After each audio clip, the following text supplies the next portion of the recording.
As debates among Iran's leadership continue, one intelligence agency had a very different vision for the country's future, involving foreign militias, an invasion, and a controversial ex-president.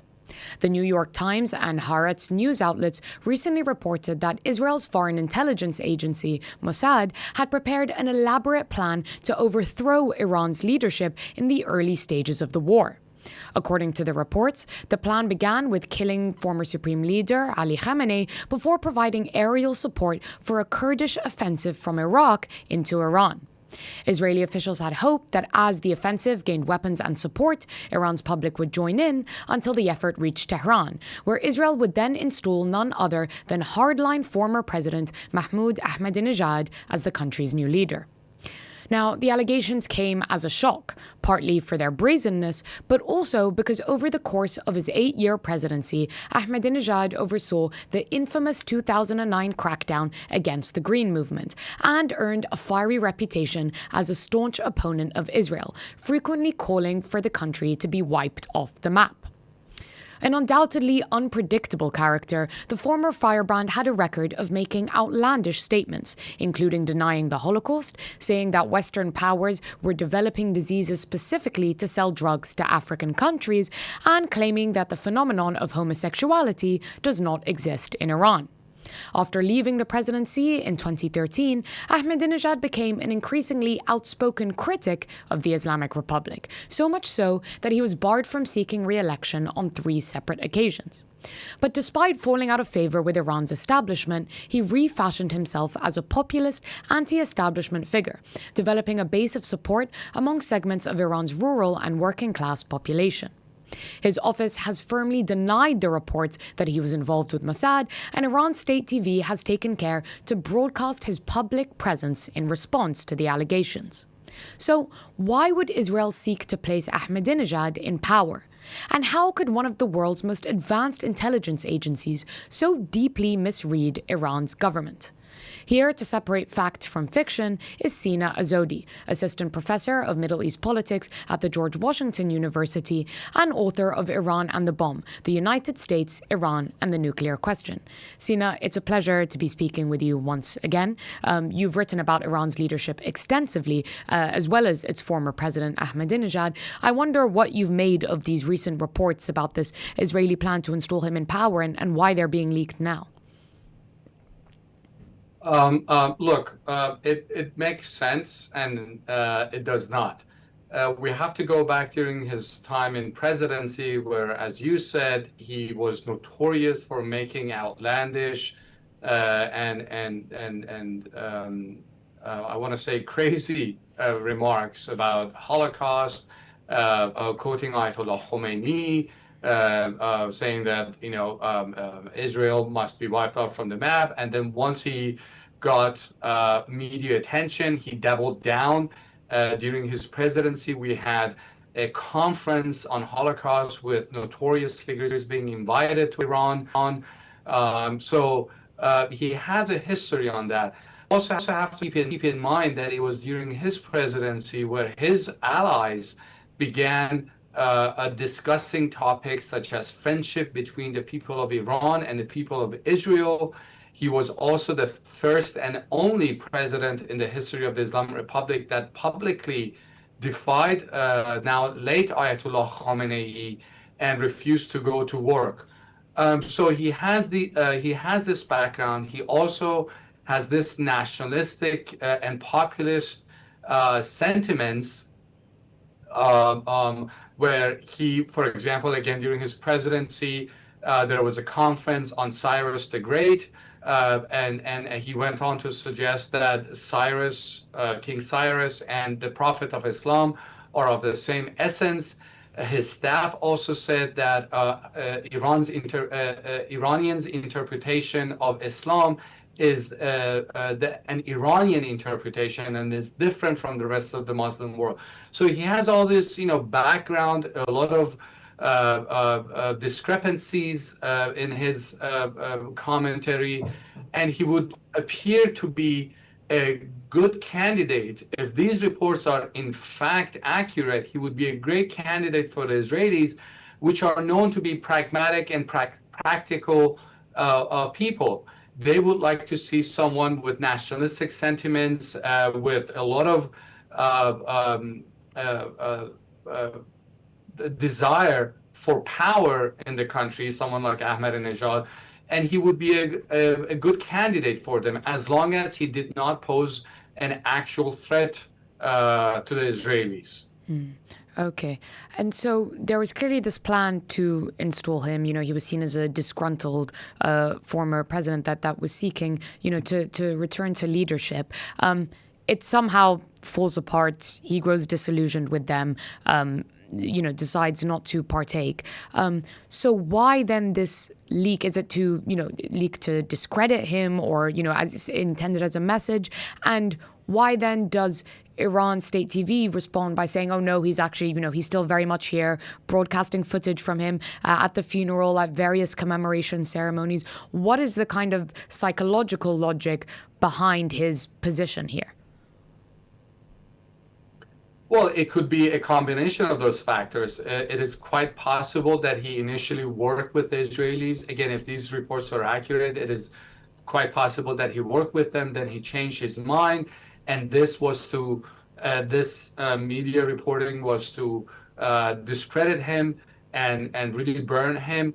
It is also possible that the Israelis wanted to create confusion in Iran's political establishment, because if the former president turns out to be an Israeli asset, anybody else can be an Israeli asset. I mean, I'm just dropping names here without any really position.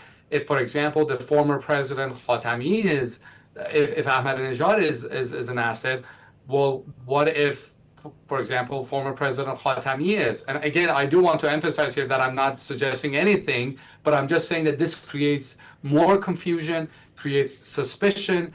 It cripples the state from decision making because people can't trust each other at all. So these are all the questions that these are all the very strong motivations for that. And I forgot what the second question was, sorry.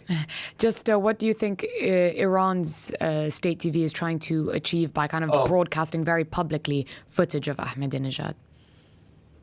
Well, this is a clear record by the Islamic Republic that whenever there's a rumor of somebody doing something, the state TV clearly immediately goes and shows some footages of him to show that he's still in power, he still has influence. And again, this goes back to him. We're seeing him in the funeral of Ayatollah Khamenei. The former presidents were not there. I mean, Rouhani was not there. Khatami was not there. Other figures, high-ranking figures, were not there. Even the son of Ayatollah Khamenei was not there. But you see a short clip of him surrounded by security officers attending the funeral. Or we were seeing the next footage of him being broadcasted. There's a picture of him meeting with his associates. These are all messages that he is ostensibly free and still part of the Islamic Republic. But I think that ultimately the Islamic Republic views him with the security establishment within the Islamic Republic will view him with more suspicion. They will. He has been under suspicion for many years. He was under, his movements were limited, especially after he was barred from running in the elections and the positions that he has taken in the past. So I think this reporting will inevitably put more spotlight on him, and the security forces will pay more attention to him. I want to ask you about some of the other footage we've seen from the funeral procession for Khamenei, and kind of what message Iran's leadership is trying to project at the moment. You said previously in another interview to me that if Iran survives this war, they may try to throw their weight around the region more heavily, may act with more confidence in the region. And certainly this funeral, if there was a message to be taken from it, it was one of defiance, of confidence, of resilience, at least that they were trying to project. What did you make of some of the scenes we saw from the funeral, and what do you think the key takeaways are? I think the entire succession process, including funeral, was a signal of defiance and resilience and continuity of the Islamic Republic. Choosing Mojtaba Khamenei as a successor to Ayatollah Khamenei effectively turned Islamic Republic to yet another dynasty where we have, or what I call it, the Khamenei dynasty, joining the many the dynasties that came before them. Because now you have a father and then you have a son who succeeds him as the new leader. Even the funeral was to signal and demonstrate resilience with the people who are loyal to the Islamic Republic. Whatever the numbers are, I mean, you can say, 15%, 20%, 25% of the population are still devoted to the Islamic Republic, but the 20% of 93 million people, that's still a number. Plus, we also have to keep in mind that there are religious people in Iran who may not necessarily like the Islamic Republic, but the killing of Khamenei in the month of Ramadan made him, from their perspective, a martyr. And this is why some of them even showed up. So we are seeing more messages of resilience, continuity, and support from at least a sector of the society. And as you mentioned, there is this anger at the killing of the former supreme leader, a desire to emit defiance right now. Obviously, in the current context, these aren't just slogans. There is, among some sections of the population, a real appetite for revenge. There is this, deep mistrust of the U.S. How do you see that playing out in a context where we're seeing escalating tensions yet again, strikes on Iran, Iran striking the Gulf states pretty heavily, vessels in Hormuz, potentially signaling to the Houthis to get involved. Do you think how much of this rhetoric is, posturing and, catering to their audience, and how much of this really could see an escalation with the U.S. in coming days unless we see an off-ramp? Well, the stress has always been there. I mean, for 47 years, Islamic Republic and the U.S. have been at loggerheads. Each side has a long list of some of the awful things that the other side has done to them. So the distress has always been there. But I think it has intensified in the past, I would say, 5-6 years, especially since Donald Trump's withdrawal from the JCPOA, because the Iranians felt really burned by the United States.